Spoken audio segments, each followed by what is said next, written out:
সবাইকে স্বাগত যুক্ত সংবাদে। সাথে রয়েছে দোলা ডলরের। শুরুতেই জানাবো সংবাদ শিরোনাম।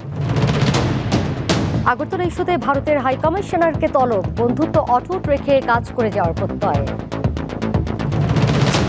আগরতলায় সহকারী হাইকমিশনে হামলায় ৩ পুলিশ বরখাস্ত, আটক ৭। দেশে বিভিন্ন স্থানে বিক্ষোভ। জাতীয় ঐক্যের জন্য সংলাপে বসেছেন ডক্টর মোহাম্মদ ইউনূস, প্রথম দিন ছাত্র নেতাদের সঙ্গে বৈঠক। সেবা খাতের দুর্নীতিতে ১ নম্বরে পাসপোর্ট, বিচার বিভাগে ঘুষের পরিমাণ বেশি, টিআইবির তথ্য।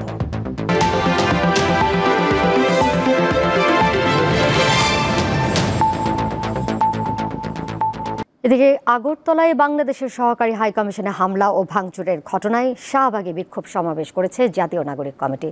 সমাবেশ শেষে মিছিল করেছে তারা। এদিকে ঢাকার বাইরেও হয়েছে বিক্ষোভ মিছিল।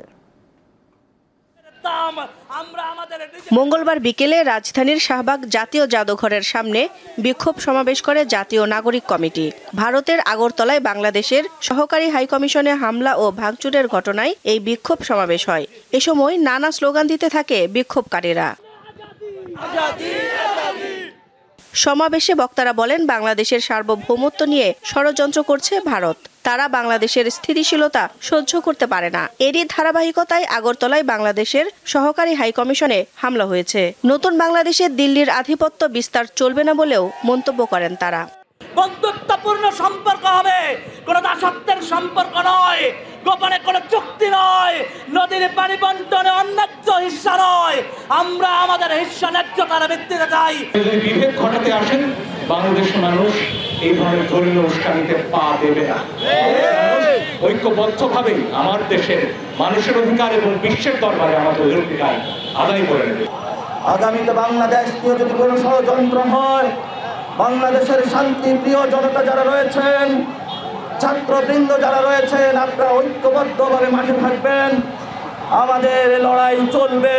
এদিকে আগরতলায় বাংলাদেশ সহকারী হাইকমিশনের সামনে বিক্ষোভ ও ভাঙচুরের ঘটনায় খুলনায় বিক্ষোভ মিছিল করেছে বিএনপি। মিছিলটি নগরীর বিভিন্ন সড়ক প্রদক্ষিণ করে দলীয় কার্যালয়ের সামনে শেষ হয়। এই ঘটনায় ভারতকে ব্যবস্থা নেয়ার দাবি জানান বক্তারা। বরিশালেও একই ঘটনার প্রতিবাদে বিক্ষোভ মিছিল করেছে মহানগর বিএনপি।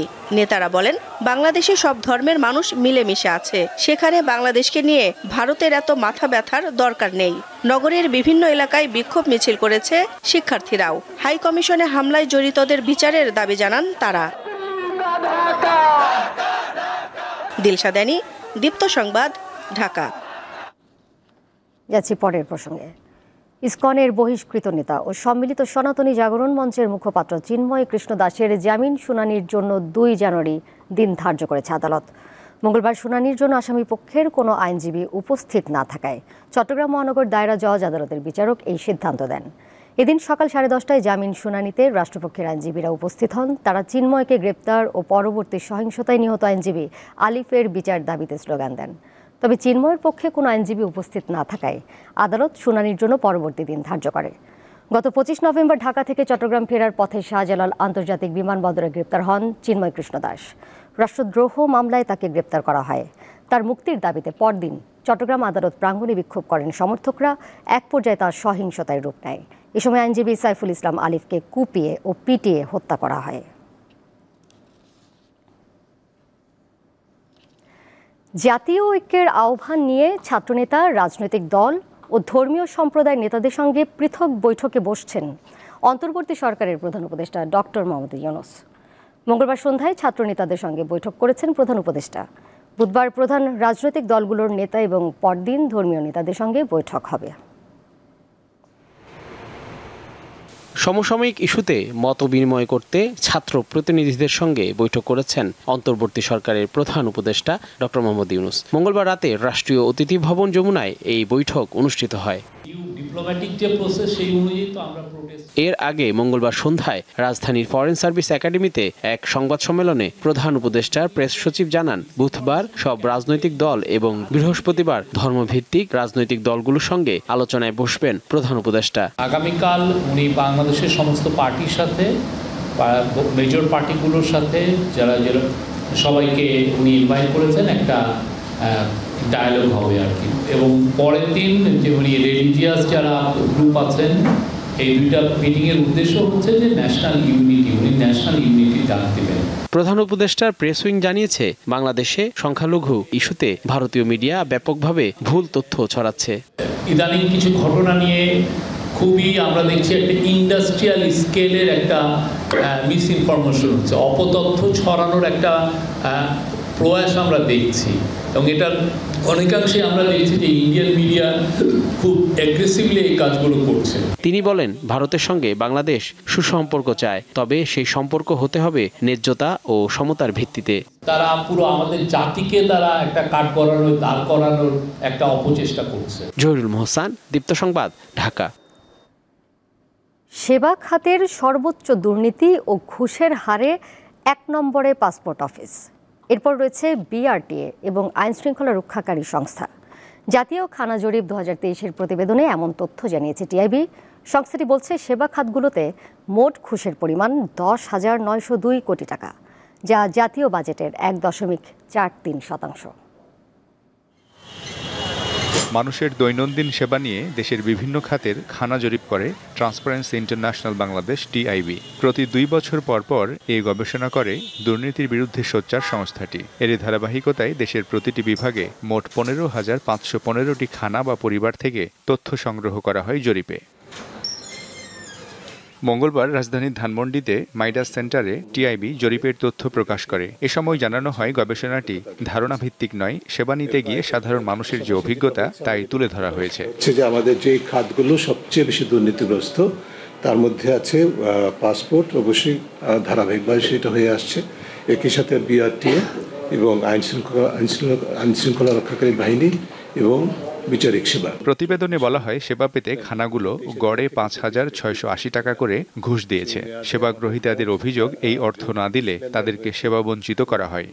সেবা গ্রহীতারা মোট যে ঘুষ দিতে বাধ্য হয়েছেন তার পরিমাণ হচ্ছে ১০,৯০২ কোটি টাকা, যেটি আমাদের সংশ্লিষ্ট বছরের বাজেটের ১.৪৩%।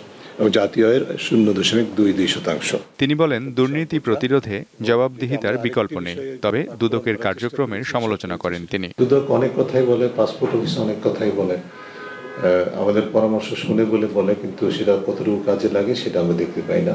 যে যারা এগুলোর সাথে জড়িত তাদেরকে জবাবদিহিত করা হয় না, তদারকিটা করা হয় না। এই যে প্রতিটা প্রতিষ্ঠানে কিন্তু তদারকি সিস্টেম অনানুষ্ঠানিক হলেও আনুষ্ঠানিক হলেও আছে। যে তদারকি ব্যবস্থাপনাটা যখন কার্যক্রম হয় না, তখন দুর্নীতি প্রাতিষ্ঠানিক রূপ লাভ করে, সেটি স্বাভাবিক। তার মতে, দুর্নীতির বিরুদ্ধে যথাযথ উদ্যোগ নেয়ার সুযোগ এসেছে অন্তর্বর্তী সরকারের। সামাজিক আন্দোলনের উপরও জোর দেন ডক্টর ইফতেখারুজ্জামান। সুফল পাওয়া সম্ভব। মিজানুর রহমান, দীপ্ত সংবাদ, ঢাকা। সংস্কার নয়, নতুন করে সংবিধান পুনর্লিখনের আনুষ্ঠানিক প্রস্তাব দিয়েছে জাতীয় নাগরিক কমিটি। 2 বারের বেশি কোনো ব্যক্তির রাষ্ট্রপতি ও প্রধানমন্ত্রী না হওয়া এবং দ্বিকক্ষ বিশিষ্ট সংসদ সহ 69 দফা প্রস্তাব দিয়েছে অভ্যুত্থানকারী তরুণদের এই প্ল্যাটফর্ম। তাদের মতে, দ্বিকক্ষ বিশিষ্ট সংসদের উচ্চ কক্ষের নাম হবে জাতীয় পরিষদ আর নিম্নকক্ষ হবে আইনসভা। মঙ্গলবার সকালে জাতীয় সংসদ ভবনে জাতীয় নাগরিক কমিটি ও বৈষম্য বিরোধী ছাত্র আন্দোলনের প্রতিনিধিদের সাথে মতবিনিময় করে সংবিধান সংস্কার কমিশন। এ সময় 69 দফা লিখিত প্রস্তাবনা পেশ করে জাতীয় নাগরিক কমিটি। বৈঠক শেষে গণমাধ্যমকে তারা জানান, ছাত্র জনতার অভ্যুত্থানের মধ্য দিয়েই আগের সংবিধান বাতিল হয়ে গেছে। সংস্কার নয়, পুনর্লিখনে বিশ্বাস করি। যে জীবনে কেউ 2 বারের বেশি প্রধানমন্ত্রী হতে পারবেন না, এই আইনটা থাকুক আমাদের সংবিধানে। যে দলপ্রধান এবং সংসদ নেতা আলাদা আলাদা ব্যক্তি হবেন। নতুন সংবিধানে কেউ স্বৈরাচারী বা ফ্যাসিস্ট হয়ে উঠতে পারে এমন কোনো সুযোগ রাখতে চায় না তারা। প্রস্তাবনায় বলা হয়, সরকারের মেয়াদ হবে 4 বছর, থাকতে হবে প্রতিটি জাতিসত্তার স্বীকৃতি। দেখে মনে হয় যে এটা আওয়ামী লীগের কোনো দলিল।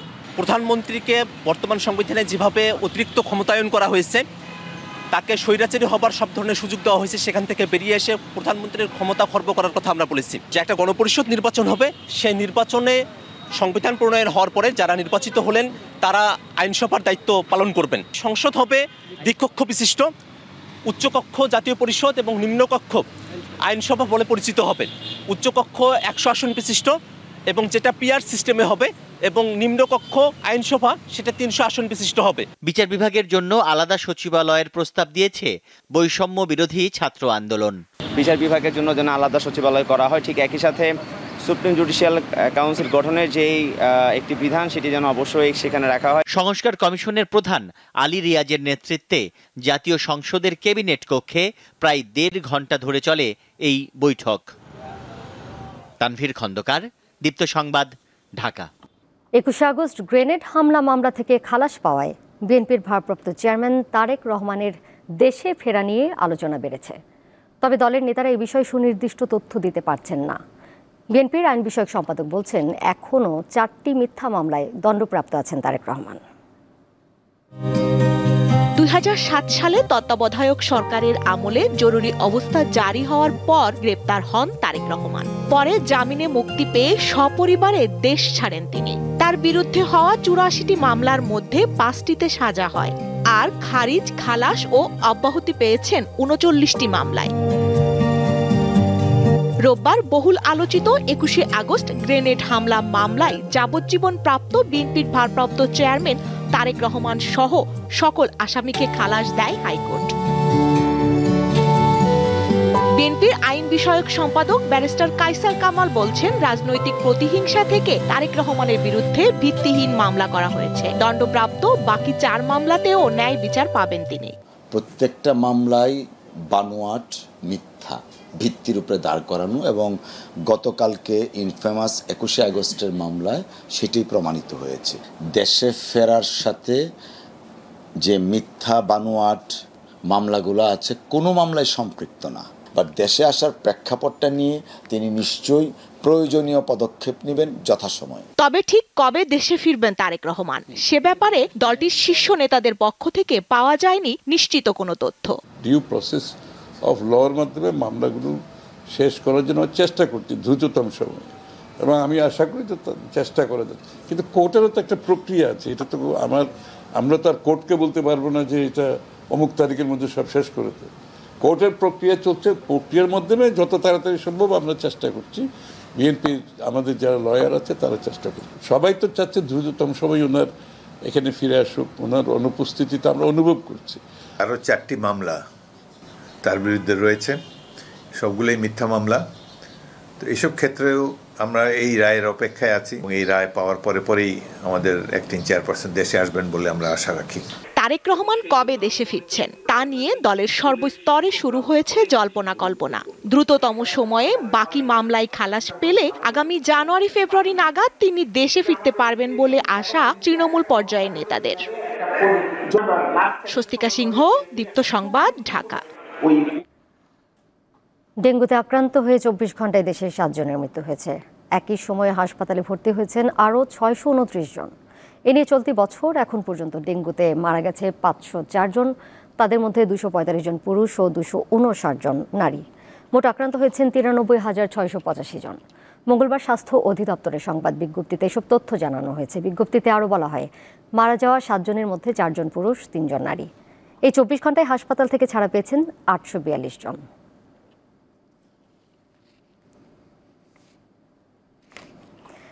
ধানমন্ডি লেকে হাত বাড়ালে এখন পাওয়া যায় বই।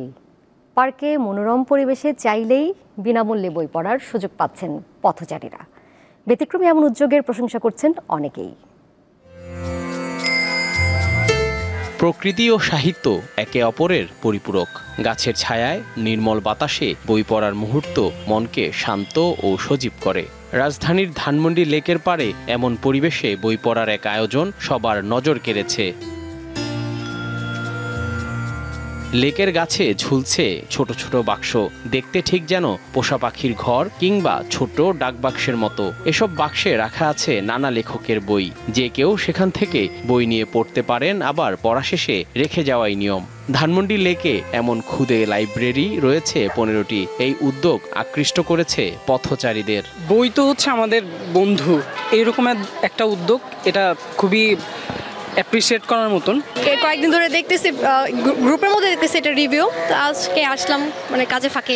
অ্যাকচুয়ালি সাধারণত মানুষ এই উদ্যোগগুলো সহজে নেয় না, বাট যিনি নিয়েছেন তিনি খুব ভালো কাজ করেছেন। প্রকৃতি ঘেরার পরিবেশে বই পড়ার আনন্দটা অনেক অনেক সুন্দর। জার্মানির রাস্তা থেকে শুরু করে জঙ্গলে রয়েছে বুক সেলফ। ফেসবুকে এর ভিডিও দেখে এমন উদ্যোগের অনুপ্রেরণা পান জাকিয়া রাহান রূপা। জার্মানিতে বিভিন্ন রাস্তায় এরকম বুক সেলফ বসানো থাকে, তো ওখান থেকে মানুষ বই পড়ে, পড়া হলে রেখে দেয়। তো সেটা থেকে আমার অনুপ্রেরণা পাওয়া।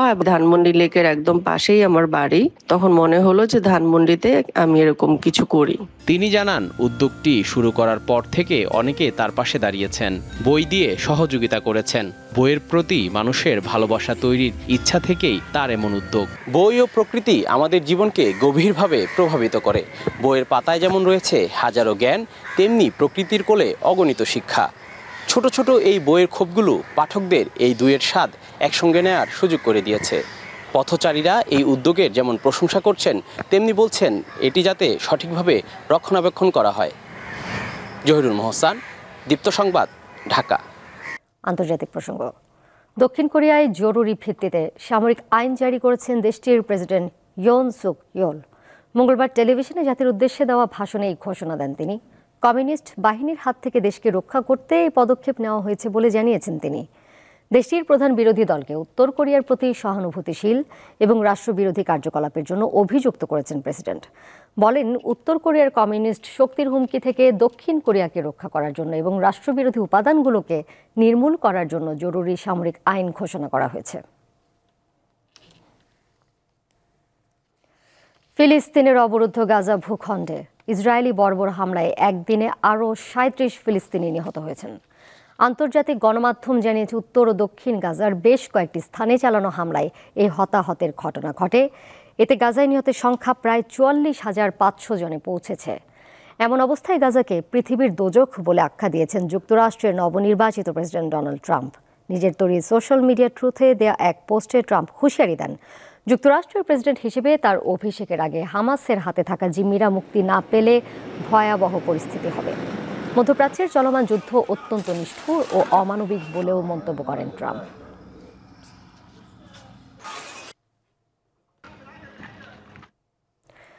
যুদ্ধবিরতির মাঝেই হিজবুল্লাহকে লক্ষ্য করে লেবাননে হামলা চালিয়েছে ইসরায়েল।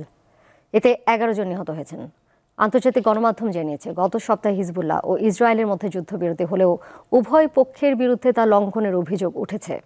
ইসরায়েলি প্রতিরক্ষা বাহিনী জানায়, তারা লেবানন জুড়ে হিজবুল্লাহর একাধিক স্থাপনা লক্ষ্য করে হামলা চালিয়েছে। জবাবে যুদ্ধবিরতি চুক্তি লঙ্ঘনের অভিযোগ তুলে ইসরায়েলে মর্টার হামলা চালায় হিজবুল্লাহ।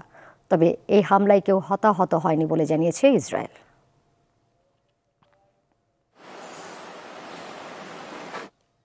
জানিয়ে দিব খেলার খবর। সিরিজের দ্বিতীয় টেস্টে বাংলাদেশের দেওয়া 287 রানের জয়ের লক্ষ্যে ব্যাট করছে ওয়েস্ট ইন্ডিজ। এখন পর্যন্ত তাদের সংগ্রহ 1 উইকেটে 23 রান। কিংস্টনে 5 উইকেট 193 রান নিয়ে চতুর্থ দিন ব্যাট করতে নামে বাংলাদেশ দল। স্কোর বোর্ডে 75 রান যোগ করতে বাকি 5 উইকেট হারায় তারা। টেস্ট ক্যারিয়ারের প্রথম শতক থেকে 9 রান দূরে থাকতে সাজঘরে ফেরেন জাকির আলী, খেলেন 91 রানের ইনিংস। সাদা পোশাকে যা তার সর্বোচ্চ রান। এরপরই 268 রানে শেষ হয় সফরকারীদের দ্বিতীয় innings. What a shot! A strip. প্রকাশিত হলো বাংলাদেশ প্রিমিয়ার লিগ বিপিএল এর একাদশ আসরের থিম সং, যার কয়েকটা লাইন লিখেছেন প্রধান উপদেষ্টা ডক্টর মোহাম্মদ ইউনূস।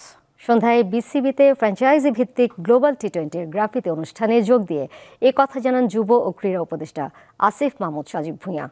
30 ডিসেম্বর পর্দা উঠবে দেশের ঘরোয়া ক্রিকেটের বাণিজ্যিক এই টুর্নামেন্টের।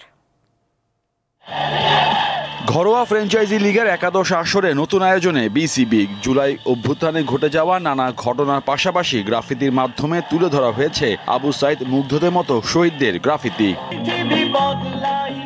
আগামী 30 ডিসেম্বর শুরু হবে ঘরোয়া ক্রিকেটের সবচেয়ে বড় টি20 গ্লোবাল টুর্নামেন্ট। আসরের থিম সং প্রকাশ করা হয়েছে। স্যারকে অ্যাপ্রোচ করেছিলাম যে স্যার আপনি তো অলিম্পিক সহকারে আরো অনেক বড় বড় ইভেন্টের ডিজাইনে ইনপুট দিয়ে থাকেন, তো আমাদেরকে যদি একটু ফ্যাসিলিটেট করেন। তো আমি তখন এতটা আশা করি নাই যে স্যার এতটা ইনভলভ হবেন পার্সোনালি, এবং স্যারের টিম সহকারে আমার থেকেও বেশি ইনভলভ ছিলেন। বিপিএল এর উন্মাদনা ছড়িয়ে দিতে নানান চেষ্টায় আয়োজক বিসিবি। ঢাকা, সিলেট, চট্টগ্রাম 3 ভেন্যুর উইকেট নিয়ে নানা সমালোচনা দেখা গেছে বিগত আসরগুলোতে। এবার তা কাটিয়ে ওঠার কথা জানালো বিপিএল গভর্নিং কাউন্সিল। আমরা যতই বাইরে থেকে ভাইব আনার চেষ্টা করি না কেন, বাইরে যত অ্যাক্টিভিটি করি না কেন, আলটিমেটলি বিপিএল এর একটা বড় লক্ষ্য হচ্ছে যে এখানে আমরা একটা টুর্নামেন্ট খেলতে চাই যেখানে কম্পিটিটিভ ক্রিকেট খেলা হবে এবং আমাদের প্লেয়াররা সেটা অংশগ্রহণ করবে এবং এখান থেকে কিছু বেনিফিট নিতে পারবো, আমরা একটা ভ্যালু অ্যাড করবে আমাদের ক্রিকেটে। সেটা যদি না করতে পারি তাহলে কিন্তু এটা একদিক দিয়ে ব্যর্থই। 7 দলের অংশগ্রহণে এবারের আসরে ম্যাচ হবে 46টি। 2025 সালের 7 ফেব্রুয়ারি ফাইনালের মধ্য দিয়ে পর্দা নামবে এবারের বিপিএল এর। মোহাম্মদ হাসিব, দীপ্ত স্পোর্টস, ঢাকা। শেষ করব দীপ্ত সংবাদ। যাবার আগে সংবাদ শিরোনাম জানিয়ে দেব আরও একবার। আগরতলা ইস্যুতে ভারতের হাইকমিশনারকে তলব, বন্ধুত্ব অটুট রেখে কাজ করে যাওয়ার প্রত্যয়। আগরতলায় সহকারী হাইকমিশনে হামলায় 3 পুলিশ বরখাস্ত, আটক 7। দেশে বিভিন্ন স্থানে বিক্ষোভ। জাতীয় ঐক্যের জন্য সংলাপে বসেছেন ডক্টর মোহাম্মদ ইউনূস। প্রথম দিন ছাত্র নেতাদের সঙ্গে বৈঠক। সেবা খাতের দুর্নীতিতে 1 নম্বরে পাসপোর্ট, বিচার বিভাগে ঘুষের পরিমাণ বেশি, টিআইবির তথ্য।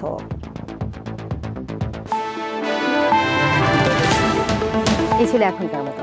এর সাথে বিদায় নিচ্ছি আমি দোলা ডলরেস। আরও তথ্য এবং বিনোদনের নানা খবরাখবর জানতে যুক্ত থাকুন দীপ্ত ডিজিটাল প্ল্যাটফর্মে। সবাইকে ধন্যবাদ।